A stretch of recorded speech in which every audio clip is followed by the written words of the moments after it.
Hey, I'm Ruby, and these are Shannon's.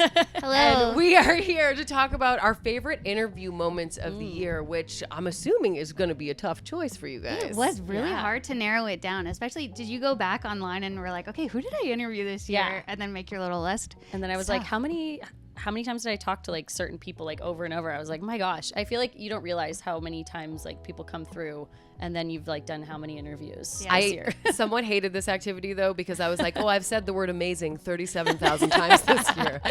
Fantastic. I know, rewatching your interviews, you're like, ooh, why did I do that? Yeah, and reading the comments too. Yeah. So, there was one I got this year that was like, if she stopped saying yeah all the time, this would be a really good interview. And I thought, okay, we do rewatch. It's good. It's like good to do like an end of the year review and just like, definitely find the things. I do a lot. Oh, I do a lot of I gotta get over that. But yeah. Amazing. So who wants to start?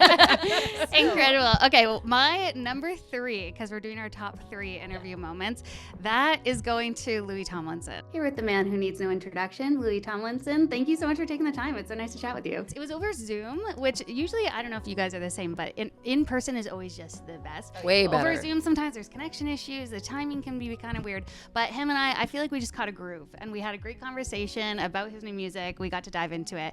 And the fans seem to really enjoy the conversation as well, which is always just the best. It was great. Thank you so much. I enjoyed it too. I'm going to go with a recent one. Connor Story and Hudson Williams from Heated Rivalry. Thank you so much for coming in. Yeah, thanks for having us.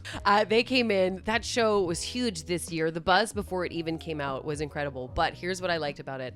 Those two, just to protect them at all costs. They were so lovely, and they came in here and they seemed to really enjoy each other. Like at one point I asked them a question and they were talking about their friendship, and I think I could have just like put the microphone down and left the room. We had our first shopping trip, which was the first thing we did, is we went to this very small little grocery store. And like there's certain people that you just meet at parties or whatever, where they just kind of speak your language. And then I was just looking at him like, oh, I can be myself. Yeah. 'Cause that's in me.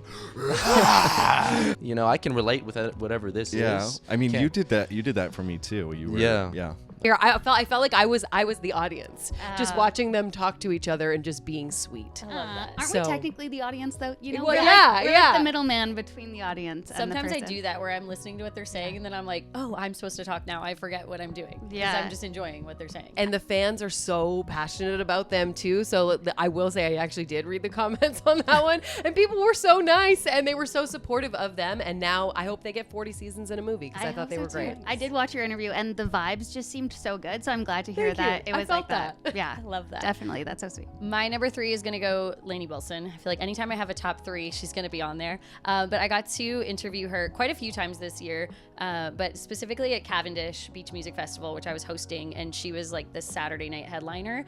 It's always so good to see you. I know, it's like we just get to catch up. I know, I'm like, we're just going to catch up here and see what's been going on. So Miss Lainey Wilson on Pure Country at Cavendish Beach Music Festival for the first time ever. Woohoo! We started talking about her being in the movie next March that comes out, Reminders of Him, the Colleen Hoover movie. And she's like kind of dove into acting with Yellowstone, but this is her first like movie role.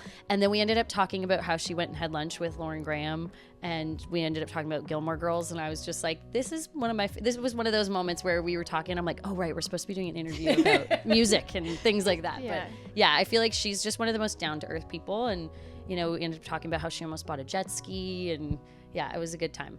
That's so cool. Yeah. It's always just, it really is a pinch me moment when you're talking to someone and you are a fan of them and you get to just ask them the things that you want to know. Yeah. I just think that it never gets old. No. Because the opposite is the worst. Like, I'm not gonna throw shade. We're gonna keep this positive. but I'm just saying, when someone comes in that you're excited to talk to, and then you're like, oh no, Yeah. this is not. They having say an off never day. meet your heroes, but that's not always true. Yeah. Doesn't happen very often. Doesn't Yeah. happen It often, happens. Everybody has those days. You know? My number 2 interview this year, I would be amiss to not mention getting to go to Denmark to interview Ed Sheeran. An up-and-coming artist, Ed Sheeran. Glad I'm still up and coming. Yeah. That feels good. Yeah, you got still a lot of room to grow, I guess. Hope so.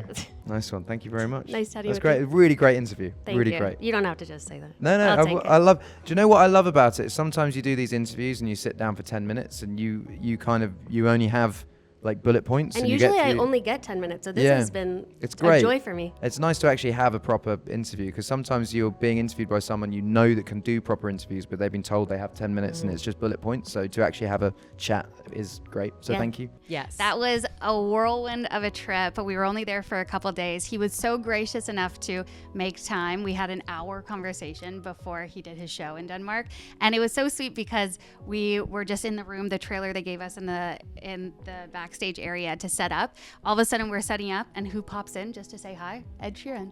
He's just standing there while we're doing our thing, and he goes, "I can't believe you guys flew in from Canada for this conversation," and was just so nice. He really treats everybody like they're his best friend, and you can see why he's like as successful as he is. Was So that your first time interviewing him? that was my third time Okay. interviewing him. Yeah. So, but it was every time is so wonderful, and I just always He's have so the best cool. things to say about him. I have a weird question though. Please. Does he still smell really good? Oh, interesting. I don't know if I picked up the smell. Okay, you would have, because I am allergic to scents, so typically I hate all smells. Oh, no. And I interviewed Ed Sheeran, this was years ago now, but the one thing that I remember from talking to him was that he was so kind and so generous with his time. Like you said, he like hung out. Yeah. He like signed things. He was so lovely. But he also smelled really good. And I remember him leaving, and this is like a thing, I guess. Yeah. That he It's like smells that good. he smells really good. I've heard yeah. that. That's a Keith Urban thing too. If you ever interview Oh, Keith yeah. Urban, he's the best smelling man that has ever walked the earth. And it's so weird. It's such a weird thing to say, Yeah. but it's also, it's true. Keith Urban has like a signature scent though. He's like he won't tell anyone. He combines colognes. Oh, and that's like he's Rihanna. don't. She has that too. Yes. Yeah. Yeah. Don't Okay. tell anyone. Fourth interview with Ed Sheeran. What are you wearing? What are you wearing? What's your Love it. smell? Okay, so interview moment number 2. I'm gonna go with Aqua because I was so excited to have them in here. I'm gonna be honest, you guys, a little behind the scenes story for you. I forced them to come in here. You did. Thank you for having us. Thanks for having us. That was not like normally the like PR people reach out and they're like, hey, so and so's coming through. I was like, hey, Aqua, like What are you guys doing? I had to talk to music people here and be like, can we get Aqua to come in? And my teenage self was just screaming having Aqua come in here. And Lena told me that she's never seen the Barbie movie. Actually, I haven't seen it yet. Really? You No, haven't just seen a no, Barbie movie yet? No, it got too much for me. So get it. I'm waiting for the right moment to see it. You know, sometimes you just know when it's the day and it's coming. So that's why that moment jumped out at me when I was thinking about this, because I was like, wow, she's never seen it. She said it was just like too much. It's too much. Too much? Like there was just too much hype around it, and then there was the back and forth with the song and everything. So she has never seen the bar, and now I gotta Wow. wonder, like, I wonder if she's seen it since then. I feel like she had to have. Yeah. Probably when she left here. Yeah, I She would went. think so. She said she was just waiting for the right time. Okay, interesting. That is crazy. Speaking of movies, I was talking to Ed Sheeran a lot about movies, and by the end of the interview, we each gave each other a movie to watch. And I've been checking his letterbox since that interview, and he has not logged the movie I recommended, so I don't think that he's watched it yet. Well, what's your favorite movie? Okay, have you seen the movie Dan in Real Life? No. It's a rom-com with Steve Carell that came out in like Could you just message that to me and I'll watch it tomorrow? So Ed, watch the better watch movie I it. told you to watch. Anyway. I'm gonna watch that. I think you'll like it. That's Okay. so funny. Speaking of movies, my number 2 was at TIFF this year. I was on the red carpet for the Knives Out Wake Up Dead Man, and the cast, like there was, I think, 30 different actors and actresses that were set to walk the carpet. So we had no idea. It was just wild. We were like, there's, Josh Gad, who wasn't even in the movie, was like standing there talking to Josh Brolin. And like, it was just the weirdest thing. And Mila Kunis came walking down and they were like, she's not talking to anyone. I'm going to try to get Mila if she walks by. Like they made it specific. Her like PR person was like blocking her.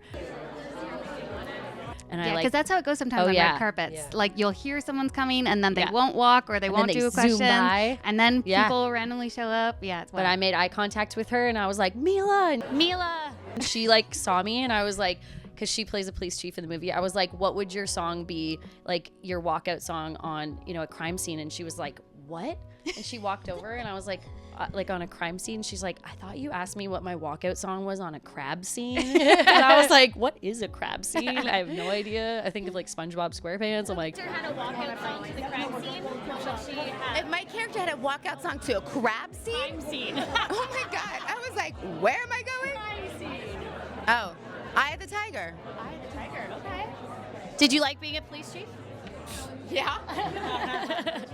But she was so lovely and she like came over, answered my question, and then on her way back through, she literally came and talked to me again, and nobody else on the carpet got her. And I feel like they were almost like intimidated by her, but she was so lovely and she was so sweet. And I've always loved her from that 70s show, and now I like love her even more. Is she just as beautiful in person? The most beautiful. I knew it. Yeah, her skin is so stunning. It was hard for me to like get a question out because I was just like, you're Yeah, so you're like, your first Your question, song, how dare Crab. Do you like crabs? I love that. That's so Yeah, great. she was cool. All right, Shannon, if your second one was 1 hour with Ed Sheeran, I don't know what your first one is going to be. It was reuniting with Reneé Rapp. That is my number one. Hey, how's it going? Good. Good. How are you? I'm so good now that we're chatting. I love Reneé Rapp as an actress, as a singer, as a lesbian. So just getting the chance to sit down with her again and reunite in that moment was just one of my top moments of the full year. So yeah, it was really great. We just had such a good conversation. It was right before she went out on stage, which is always just like there's an extra buzz when you're like at a show that they're about to perform at and you're at a different location. So just getting to sit down with her, we talked about so many different things in the short amount of time that we had, including who would be on her lesbian Mount Rushmore, which is very interesting. So Get the old white guys out of there. Who are we replacing it with? Who is even on Mount Rushmore? I couldn't. We're in Canada. We don't know. that was my number one for the year. All right, mine's on theme of just like people that we like that are nice. Yes. Because I feel like they deserve these top spots. That's how they make it. And mine's also from TIFF. So it was for the movie Rental Family, Brendan Fraser. I watched So that jealous. interview. So I would love to pay you a fortune to come and cry at my funeral just to confuse my whole family. Just protect this man at all costs. Like he came up and I like blacked out for a second because he just like has an aura around him. Like he's so sweet, and he spent his time just talking about the director and giving her flowers and just saying like she deserves all this credit and he can't wait. He can't believe he gets to be here at the beginning of her career. And he just was so wonderful, and to be that generous with his time for someone else. And I just love him, and I will watch 14 more Mummy movies. I was gonna say there's gonna be another Mummy movie. I think so. So I didn't know I was a Mummy fan, but I am now. There you I go. literally went home and watched The Mummy after I saw you interview him because I was just like, Brendan Fraser. Yeah. Brendan Fraser. He's so lovely. Love him. All right, my number one is Russell Dickerson. He was also my top song this year. So we are here on Pure Country. Russell Yeah, we Dickerson. are. He came in like right after Happen to Me had gone number one, and he did like a pop-up show at the Jonas Brothers concert. And I just like was like being funny. I was like, you should re-release like that song Happen to Me with the Jonas Brothers. And he was like, yeah, I should. I was like, wait, are you? Is there going to be maybe a Joe Bros remix of Happen to Me? Could there be? I'm so smart. Okay, that could be cool. They're on country radio right now with Rascal Flatts. We're not saying anything, but we're nodding. Okay, we're moving on. And he's like looking at his team, and I'm like, am I not supposed to ask you this? And he's like, You scooped the song? I did. But it wasn't planned. I was like, I thought for a minute you put the idea in his head, but the fact that you even predicted it and it was already in motion. It was like coming out like 2 days later, but he like hadn't told anyone. I was like, am I allowed to tell people? He's like, yeah, I tell people. And his team's like in the back. They're like, we weren't supposed to say anything yet. I was like, yay. So he like wouldn't say words while we were doing the interview, but he was like, he alluded. It's happening. And then he made me do the Happen to Me like viral TikTok dance, which I will say, if you're going to do a TikTok dance, learn it before. You have to do it on camera. Wait, I need to see this. Oh yeah, it was fun. And he's like literally 3 times the size of, like, he's so tall. And when he dances, he like dances. And there's like a part where you have to like get down and like twerk, and he's like pushing on my back and like almost pushes me over. Dancing wasn't my strong suit in my earlier years, but it was so fun. He's like someone that will make you do a TikTok dance because you're just like, whatever, Russell. Yes. There is a video of me doing a TikTok dance with Tate McRae years ago that still haunts me to this day. She's also not a dancer. And she is a dancer. She is absolutely a dancer. Yes. Yeah. I am proud to say I have yet to do a TikTok dance. 2026, Ruby. 2026. See, this is why you need to follow all of the iHeart Canada channels, because all of this stuff happened and more. These are just the top picks. Yeah, it's been a big year for sure. So subscribe if you haven't already, so you can check out everything to come in 2026. Maybe twerking. Maybe twerking, for sure, by Ruby.